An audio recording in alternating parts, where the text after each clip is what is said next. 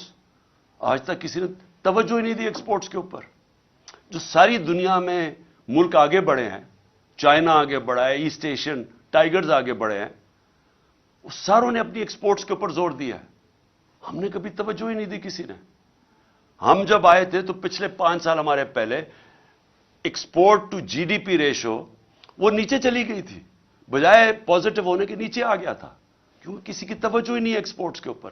تو سب سے پہلے تو دولت میں اضافہ کرنے کے لیے، اپنے ملک کی دولت اضافہ کرنے کے لیے سب کو سمجھانا پڑے گا کہ ہر چیز جو پاکستان ایکسپورٹ کر سکتا ہے، ہمارے ساری گورنمنٹ کے اداروں نے پورا مل کے ان کی مدد کرنی ہے کہ وہ ایکسپورٹ زیادہ کریں. ابھی آپ ایکسپورٹر سے، جب میں پرائم منسٹر تھا تو ان سے پوچھتا تھا تو وہ آتے ساتھ ہی بتاتے تھے کہ کتنی رکاوٹیں ہیں ان کے راستے میں، کہ ہماری گورنمنٹ کی کتنی رکاوٹیں ہیں ان کے راستے میں ایکسپورٹ کرنے کے لیے. تو پہلے تو یہ سمجھ لینا کہ جب تک ہم ایکسپورٹس کے اوپر ساری قوم مل کے انکریج نہیں کرے گی، ایکسپورٹرز کو پرائزز نہیں دیں گے، ان کو ہم ریکگنائز نہیں کریں گے، ان کو وی آئی پیز نہیں بنائیں گے، تب تک یہ ملک اب اس دلدل سے نہیں نکل سکتا. اس کے علاوہ، ایکسپورٹس کے علاوہ اور کون سی چیزیں ہیں جو ڈالر لا سکتی ہیں؟ پہلے تو سوچیں اور کون سی چیز ڈالرز ہمارا خرچہ بچا سکتی ہے. ہم مثلا پام آئل امپورٹ کرتے ہیں، ہم نے کیوں نہیں سوچا کہ اور کیا طریقے ہیں کہ ہم پام آئل کی اپنی امپورٹ کم کر سکیں. ہم نے پختونخوا کے اندر 2013 کے بعد ایک پورا زیتون کی پوری پلانٹیشن کرنی شروع کی، اور آج وہ انقلاب آ چکا ہے زیتون کا. اور زیتون کے اتنے ہم نے اب وہ لگا دیے ہیں، جنگل بنا دیے ہیں کہ انشاءاللہ تھوڑی دیر کے بعد ہم زیتون ایکسپورٹ کر سکیں گے. لیکن یہ ہمیں سب پہلے چیزیں سوچنی چاہیے تھی، کیونکہ جب بھی پاکستان کا اب آگے دیکھیں گے تو سارا وقت ہمیں سوچنا ہے کہ ڈالرز اس ملک میں کیسے آئیں گے. کون سی ایسی مثلا ٹورزم ہے. سوئٹزرلینڈ صرف ٹورزم سے 60 سے 80 ارب ڈالر کماتا ہے ٹورزم سے. ہمارا جو پہاڑی علاقہ ہے، یہ جس کو ہم ناردرن ایریاز کہتے ہیں، وہ دگنا ہے سوئٹزرلینڈ سے، اس سے زیادہ خوبصورت ہے. لیکن ہم تو کوئی پیسہ نہیں کماتے اس سے، کیونکہ ہم نے کسی نے سوچا ہی نہیں ہے. ہمارے جو اس ملک میں صاحب اقتدار، ہماری ایلیٹ، وہ ساری گرمیاں تو گزارتی ہے جا کے انگلینڈ میں اور یورپ میں چلی جاتی ہے. کسی کو پتہ ہی نہیں ہے کہ ہم کس طرح کی، اللہ نے ہمیں کس طرح کی نعمتیں دی ہوئی ہیں جو ہمارے ہیں. تو ہم نے کبھی سوچا ہی نہیں ہے اس کا. تو ایکسپورٹس بڑھانا، ٹورزم، پھر جس طرح میں نے کہا پام آئل، زیتون، ہر چیز وہ جو ہم باہر سے امپورٹ کرتے ہیں پاکستان میں ہر کچھ ہم اگوا سکتے ہیں. ہم نے کبھی اس کے اوپر نہیں سوچا. ہمارا سارا تقریباً کتنے 100 کلومیٹر کا ہمارا سمندر ہے، ادھر ہم سارا پام آئل اگا سکتے ہیں, کبھی کسی نے سوچا نہیں. پھر ہم کیسے, جو اصل اب چیلنج ہے میں آپ کو سنوں کہ انویسٹمنٹ لے کے آنی ہے پاکستان میں, ہم کیسے انویسٹمنٹ لا سکتے ہیں. میں آپ کو, ہندوستان 6.5 گنا بڑا پاکستان سے ہے. پچھلے سال پاکستان میں جو انویسٹمنٹ آئی ہے 2022 میں $2 ارب. ہندوستان میں کتنی انویسٹمنٹ آئی ہے؟ $75 ارب. ہم جب تک ایک ملک میں انویسٹمنٹ ہی لے کے آئیں گے, ہماری دولت کے اندر پھر بھی اضافہ نہیں ہوگا, کیونکہ انویسٹمنٹ جب ڈالرز میں آئے گی, ہمارا جو ریزروز ہے ڈالر کے بڑھیں گے. ہمیں یہ مسئلہ نہیں آئے گا جو آج آیا ہوا ہے کہ ہمارے ریزروز ہی ختم ہو گئے, ڈالر ختم ہو گئے, روپیہ گر رہا ہے, مہنگائی بڑھ رہی ہے. کوئی پاکستان میں آج سرمایہ کاری کرنے کے لیے کیوں نہیں تیار؟ کیونکہ وہ ڈالر ہی خریدتے ہیں, اس کو ضرورت کیا جب روپیہ گر رہا ہے. باہر سے بھی کسی کو اعتماد نہیں ہے. تو تب جب انویسٹمنٹ جب تک پاکستان میں ہم نہیں لے کے آئیں گے, صحیح معنی میں ہماری دولت میں اضافہ نہیں ہوگا.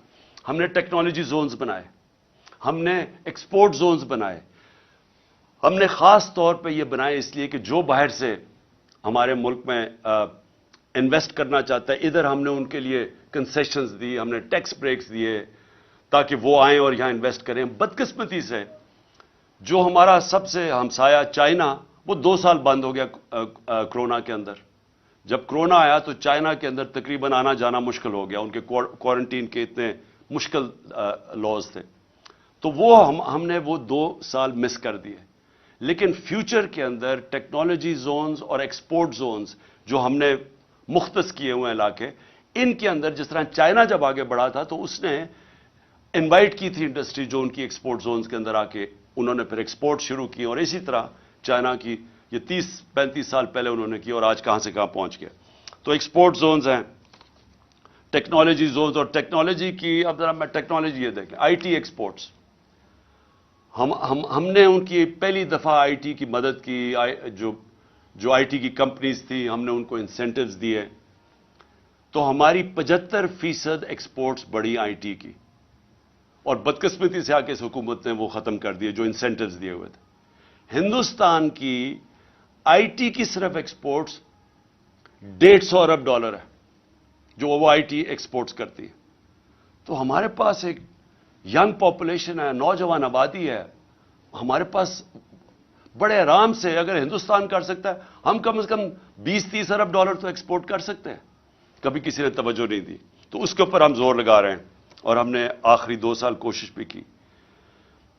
لیکن یہ جو میں انویسٹمنٹ کی پہلے بات کر رہا ہوں, دیکھیں یہ کیسے انویسٹمنٹ آئے گی پاکستان میں. ہمیں ایک ماحول بنانا پڑے گا. وہ ماحول کیسے بنے گا؟ ہمیں اس ملک میں رول آف لا قائم کرنا پڑے گا. اگر اب پاکستان نے آگے بڑھنا ہے تو یہ جو میں انصاف کی تحریک 26 سال پہلے چلائی تھی, یہ آپ سمجھ جائیں کہ جس ملک کے اندر انصاف ہے, قانون کی حکمرانی ہے, وہ ملک ترقی کر جاتے ہیں, وہ خوشحال ہے. جن ملکوں کے اندر جنگل کا قانون ہے, بنانا ریپبلکس ہیں, جس کی لاٹھی اس کی بھینس ہے, وہ جتنے مرضی آپ وسائل ان ملکوں میں قائم رکھ دیں, وہ ملک آگے نہیں بڑھ سکتے. میں یہ بار بار آپ کے سامنے یہ کہتا رہا ہوں کہ جو مدینہ کی ریاست میرے نبی صلی اللہ علیہ وسلم نے بنائی تھی, اس کی بنیاد عدل اور انصاف تھا. اللہ اس لیے حکم کرتا ہے کہ ان کے سنت پہ چلو, سیکھو کہ انہوں نے وہ دنیا کے سب سے عظیم لیڈر تھے, انہوں نے وہ کام کیا جو دنیا میں کسی انسان نے نہیں کر سکا. انہوں نے اس ملک کو کہاں سے, اب مدینہ کو دنیا کی امامت کی وہاں سے اٹھ کے ان لوگوں جن کی حیثیت کوئی نہیں تھی. تو سب سے پہلے مدینہ میں عدل اور انصاف قائم کیا. آج اب دنیا اٹھا کے دیکھ لیں, جن ممالک کے اندر رول آف لا ہے وہ خوشحال ہیں, اور جن ممالک کے اندر جس طرح ہمارے آج حالات ہیں کہ این آر او مل جاتا ہے. کیوں نہیں جی, کس یورپین ملک میں کبھی سنا ہے این آر او کسی کو ملتا ہوا؟ کبھی امریکہ میں سنا ہے, سوئٹزرلینڈ میں سنا ہے, کبھی سنا ہے کہ آپ چوری کریں, ملک کی دولت چوری کرو اور آپ کہیں جی میں قانون سے اوپر ہوں؟ اس کو جنگل کا قانون کہتے ہیں. کبھی سنا ہے؟ اپنے پاکستانی آپ کے باہر ہیں,